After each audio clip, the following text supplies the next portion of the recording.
Okay friends, நம்ம சேனலோட வீடியோஸை ரெகுலராக நீங்கள் ஃபாலோ பண்ணிகிட்டே இருக்கீங்க. இப்போ நம்ம பார்க்க போகிறது வந்து பார்த்திங்க அப்படின்னா 12th ஃபிசிக்ஸோட ஆன்சர் கீ நம்ம பார்க்க போகிறோம். ஏற்கனவே நம்ம மேக்ஸோட ஆன்சர் கீ வந்து நம்ம பார்த்தோம் சரியா.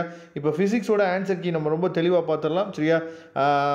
டைப் ஏ டைப் பி ரெண்டுக்குமே என்னன்னு பார்த்தீங்கன்னா ஆன்சர்ஸ் வந்து பார்க்குறீங்க. இப்போ ஃபஸ்ட் ஒன்னோடுக்கு ஆன்சர் வந்து பார்த்தீங்கன்னா டி, செகண்டுக்கு டி, தேர்டுக்கு பி, ஃபோர்த்துக்கு பி, ஃபிஃப்த்துக்கு டி, சிக்ஸ்த்துக்கு ஏ, செவன்த்துக்கு டி, 8த்துக்கும் பி, 9த்துக்கு டி, 10த்துக்கு சி, 11த்துக்கு டி, 12க்கு டி, 13க்கு டி, 14க்கு டி, 15க்கு சி சரியா. மேக்ஸில் இருந்த மாதிரி 1 மார்க்குக்கு இங்கே வந்து பார்த்தீங்கன்னா எந்த இடத்துலையுமே கிரேஸ் மார்க்ஸ் எந்த வித அப்டேட்டும் கிடையாது சரியா. அதை கொஞ்சம் தெளிவாக நீங்கள் பார்த்துங்க. எவ்வளோ 1 மார்க்ஸில் நீங்கள் கரெக்டாக இருக்கீங்க அப்படிங்கிறத பார்த்துங்க. அதுக்கப்புறம் இப்போ 2 மார்க்ஸோட அந்த ஸ்டெப் மார்க்ஸ் வந்து பார்க்கலாம் சரியா. சில பேர் இந்த 16th சம் வந்து நீங்கள் ஒர்க் அவுட் பண்ணியிருப்பீங்க. அதோட ஆன்சர் வந்து பார்த்தீங்கன்னா C is equal to 22.12 PF சரியா. இதை தெளிவாக பார்த்துங்க. அதுக்கப்புறம் இந்த 17th கொஸ்டின் வந்து பாருங்களேன் சரியா. நமக்கு வந்து அதாவது அந்த ஈக்குவேஷன்ஸ் மட்டும் எழுதிங்க அப்படின்னா 1 மார்க் கொடுக்கணும் அப்படின்னு சொல்லி கொடுத்துருக்காங்க. அதை தெளிவாக பார்த்துங்க. அதே மாதிரி 18th கொஸ்டினுக்கும் இதில் ஏதாவது 2 எழுதிருந்தீங்க அப்படின்னாலுமே 2 மார்க் கொடுக்கணும்னு சொல்லியிருக்காங்க. அதே மாதிரி 19th கொஸ்டின் வந்து பாருங்கள் சரியா. அந்த ஈக்குவேஷன் எழுதியிருந்தாவே ஒரு 1/2 மார்க் கொடுக்க சொல்லியிருக்காங்க. ஆனாலும் நீங்கள் மேலே இருக்க டெஃபினிஷன் எழுதிட்டு கீழே இருக்க ஈக்குவேஷன் எழுதலை அப்படின்னா 1/2 மார்க்கை குறைச்சிடுவாங்க. அதையும் நம்ம பார்த்துக்கணும். நம்ம சேனலோட ஃபாலோவர்ஸுக்கு எல்லா பேத்துக்குமே நம்ம எப்பயுமே சொல்லியிருக்கோம், எப்பயுமே ஒரு எக்ஸாம்லோ இல்லை ஈக்குவேஷன்ஸோ இல்லை ஃபார்முலாவோ வந்துச்சுன்னா விட்டுறாதீங்க. அதுக்கு சரிசமமான என்னாச்சு பார்த்தீங்கன்னா எழுதுங்கன்னு நம்ம சொல்லியிருக்கோம் சரியா. அப்படி எழுதணுக்கு காரணம் வந்து இதுதான். இப்போ பாருங்கள், நீங்கள் வெறும் டெஃபினிஷனை மட்டும் எழுதிட்டு சரியா இந்த ஈக்குவேஷன் எழுதாமல் விட்டுருந்தீங்கன்னா அந்த 1/2 மார்க் குறைச்சிருவாங்க. அடுத்து 20வது கொஸ்டினுக்கு வந்து D = ND நீங்கள் எழுதிங்க அப்படின்னா 1 மார்க் கொடுக்க சொல்லியிருக்காங்க சரியா. அதுக்கப்புறம் 21வது கொஸ்டின் வந்து பார்த்தீங்க அப்படின்னா அதாவது 3மே எழுதணும். கண்டிப்பாக 3மே எழுதினா மட்டும்தான் இங்கே 2 மார்க்கு. இல்லை அப்படின்னா எனி 1 எழுதுனீங்க அப்படின்னா 1 மார்க்கும், எனி 2 எழுதுனீங்க அப்படின்னா 1.5 மார்க் மட்டும் தான் கொடுக்க சொல்லியிருக்காங்க.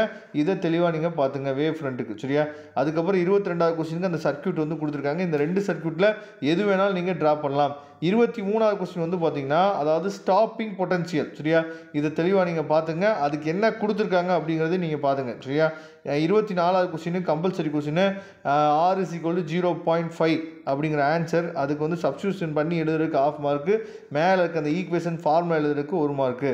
அடுத்து 3 மார்க் கொஸ்டின்ஸ் வந்து பாருங்கள் எப்படி வந்து மார்க்கை ஸ்ப்ளிட் பண்ணியிருக்காங்க. நல்லா நீங்கள் கவனிச்சுங்க. அதாவது அந்த ஈக்குவேஷன் மட்டும் எழுதுனா ஒவ்வொரு மார்க் கொடுத்துருக்காங்க பாருங்க கீழே சரியா.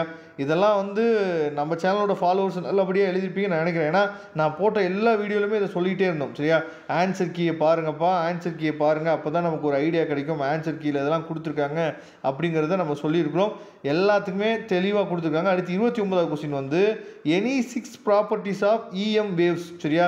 அதாவது 6 ப்ராப்பர்ட்டிஸ் வந்து நீங்கள் கண்டிப்பாக என்ன எழுதியிருக்கணும் அப்படின்னு சொல்லியிருக்காங்க. இதை தெளிவாக நீங்கள் பார்த்துங்க சரியா. அதுக்கப்புறம் 33வது கொஸ்டின் வந்து பார்க்கலாம். கம்பல்சரி கொஸ்டினுக்கு ஆன்சர் வந்து பார்த்தீங்கன்னா V is equal to 4.4 × 10⁵ m/s(1) சரியா. இது எல்லாத்துக்கும் 1/2 மார்க் எப்படி பிரிச்சுருக்காங்க அப்படிங்கிறத பார்த்துங்க.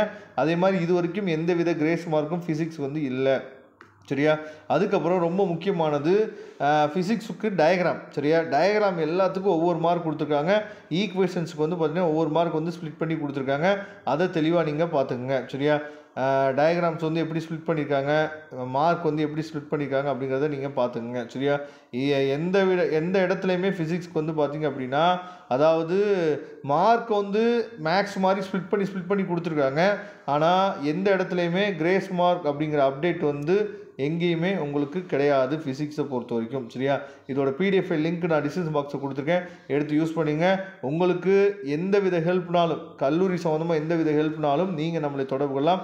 நம்ம நம்பர் டிஸ்கிரிப்ஷன் பாக்ஸில் தான் இருக்குது. தேங்க்யூ. நம்ம நெக்ஸ்ட் வீடியோவில் பார்க்கலாம்.